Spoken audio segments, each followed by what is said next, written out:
High বন্ধুরা, welcome back to my channel. আজকে আমি মোচা রান্না করব।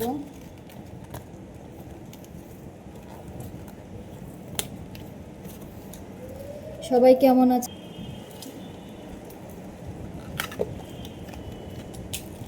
এইভাবে হাত দিয়ে করে মোচাগুলোকে ছাড়িয়ে নিতে হবে।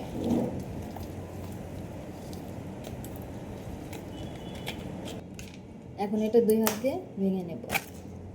এটা একদম কচি, এটা বটির সাহায্যে কুচি কুচি করে নিতে হবে।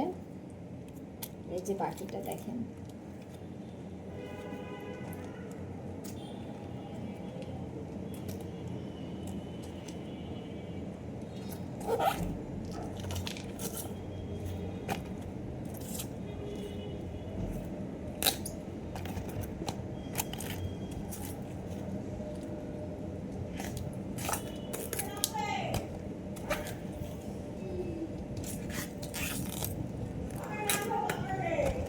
অনেকেই মোচা ভাজি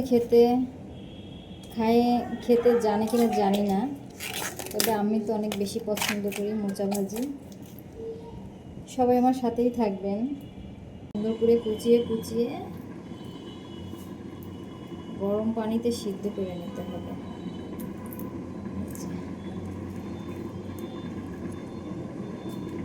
ঝুড়িতে রেখে দিলাম। এইভাবে আমি সবগুলো ছাড়িয়ে নেব।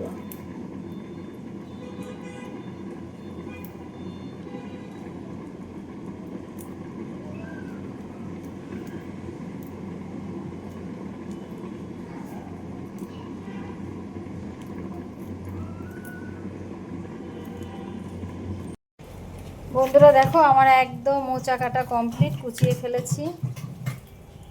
এখন আমি এগুলো গরম পানিতে দিয়ে এর কষ বের করে নেব।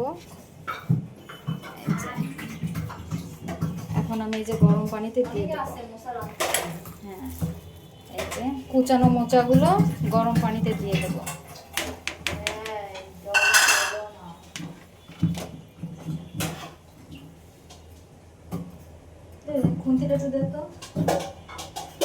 এইভাবে গরম পানি দিয়ে মোচাটাকে ভালো করে, মোচার ভিতরে একটা কষ থাকে, ওই কষটাকে বের করে নিতে হবে। এইভাবে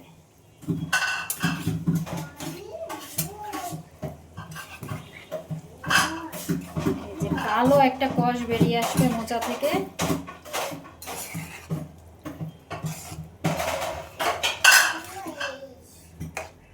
খুব সুন্দর করে, খুব ভালো করে কষটা বের করে মোচাটাকে একদম সিদ্ধ হয়ে গেলে পরে আমি নামিয়ে নেব।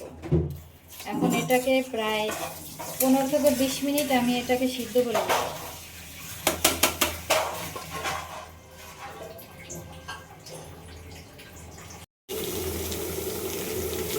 হ্যাঁ বন্ধুরা, মোচা ভাজার জন্য আমি এখানে পেঁয়াজ আর রসুন কুচি আছে, আমি ভেজে নিচ্ছি হালকা লাল লাল করে। এবার এর ভিতরে দিয়ে দেব গোটা দারচিনি আর 2টা এলাচ, সাদা এলাচ।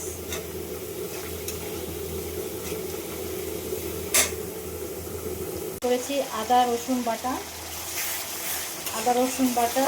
ঝালের গুঁড়া, লাল ঝালের গুঁড়া অ্যাড করে আমার মশলাটা একদম পারফেক্ট হয়ে গেছে কষানো। এখন আমি এর ভিতরে দিয়ে দেবো চিংড়ি মাছ।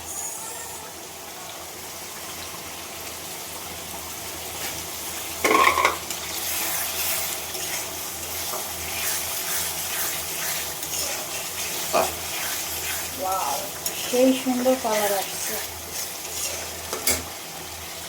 এবার দিয়ে দেবো গোটা ঝাল, লাল সবুজের বাংলাদেশ।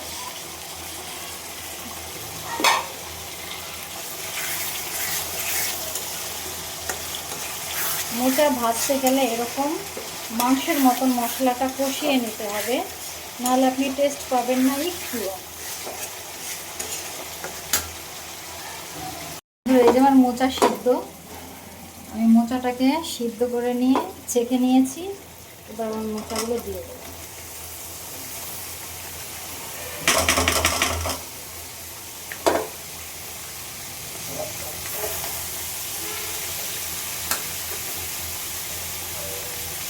এবার এভাবে নাড়িয়ে চাড়িয়ে সুন্দর করে মোচাটাকে দিয়ে কষিয়ে নেব।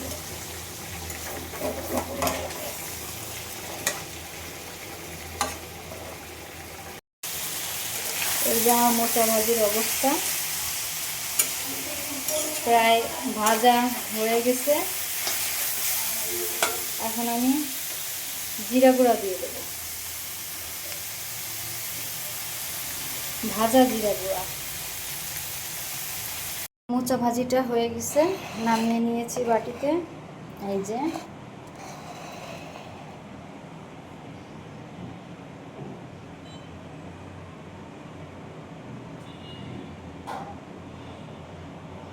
সেই হয়েছে।